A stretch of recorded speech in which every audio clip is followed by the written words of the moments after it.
బుద్ధుడు చెప్పిన మెడిటేషన్ ఏంటో తెలుసా? కళ్ళు మూసుకొని కూర్చోవడమే మెడిటేషన్ కాదు. నేను చేసే మెడిటేషన్ పేరు ఆనాపానసతి ధ్యానం. దీనిని 2500 సంవత్సరాల క్రితమే గౌతమ బుద్ధుడు బోధించారు.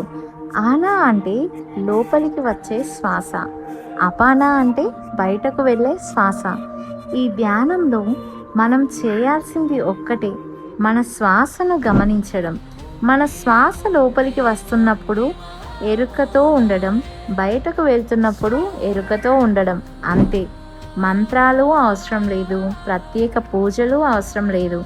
ఎప్పుడూ మనతో ఉండే మన శ్వాసనే గురువుగా చేసుకొని ప్రస్తుతం జీవించడం నేర్పించే సాధనే ఆనాపానసతి ధ్యానం.